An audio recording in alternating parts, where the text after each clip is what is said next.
गुरुग्राम के रजोकरी फ्लाईओवर में हुए हिट एंड रन हादसे में युवक सार्थक की मौत के बाद अब न्याय की मांग सड़कों पर पहुंच गई है। डीएलएफ गलेरिया मार्केट के पास मृतक सार्थक के परिजन, स्थानीय लोग और बड़ी संख्या में नागरिक कैंडल मार्च लेकर शामिल हुए। दोषियों के खिलाफ सख्त कार्रवाई की मांग की।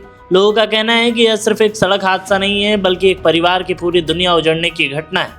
प्रदर्शनकारियों ने हाथों में कैंडल और पोस्टर लेकर सार्थक को न्याय दिलाने की मांग उठाई। मौके पर मौजूद लोगों ने साफ कहा कि जब तक आरोपियों के खिलाफ बड़ी कार्रवाई नहीं होती, तब तक उनकी आवाज शांत नहीं होगी।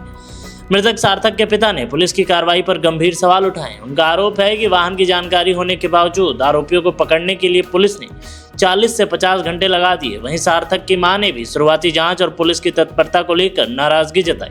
परिजन का कहना है कि अगर समय रहते कार्रवाई होती तो मामले में देरी और सवालों की गुंजाइश नहीं रहती। कैंडल मार्च में शामिल लोगों ने मांग की कि इस मामले की निष्पक्ष जांच हो। आरोपी वाहन चालक ही नहीं है, बल्कि जिन अधिकारियों की लापरवाही सामने आई है उन पर भी कार्रवाई की जाए। फिलहाल गुरुग्राम के हिट एंड रन केस को लेकर लोगों का गुस्सा लगातार बढ़ रहा है। न्याय की मांग अब सोशल मीडिया से लेकर सड़कों तक गूंज रही है और हर कोई यही सवाल पूछ रहा है कि सार्थक को न्याय कब मिलेगा। दरवाजे तक जाएंगे। मैंने वीडियोस में भी कहा, प्रधानमंत्री का दरवाजा खटखटाना, मुझे पार्लियामेंट के बाहर मुझे धरना देनी पड़े, मैं सब कुछ करूंगा। जब तक मुझे न्याय नहीं मिलेगा मैं सब कुछ करूंगा। मैंने बेटा खोया है और किसी ने नहीं, और इस चीज के लिए मुझे जिस चीज का जहां तक का दरवाजा खटखटाना पड़े मैं सारे दरवाजे खटखटाऊंगा। जिन्हें वो बहुत बड़े आदमी, अरे साहब हम तो कुछ भी नहीं है, हम कॉमन मैन है। हमको बोला जाता है लॉ एंड ऑर्डर फॉलो करो, कर रहे हैं सर।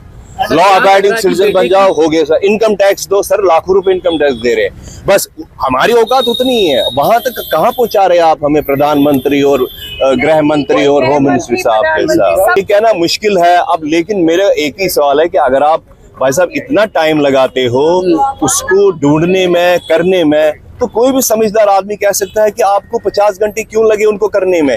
50 घंटे में तो उन्होंने सारा फ्लैश आउट कर दिया होगा। क्या मालूम उस टाइम अगर पकड़ लिए तो ड्रग्स कर रहे होते।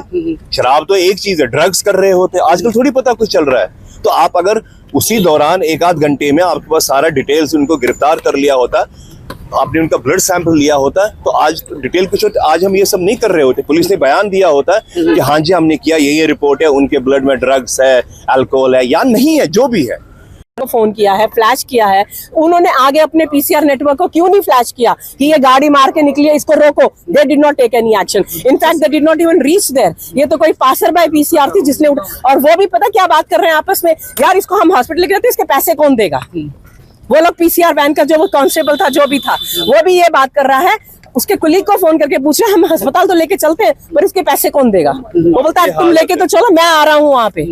और लेडी कांस्टेबल थी, उन्होंने बोला भैया इसको उठाओ, इसको उठा के लेके चलो फटाफट हॉस्पिटल। उसने बेचारी ने बोला तब मानेंगे।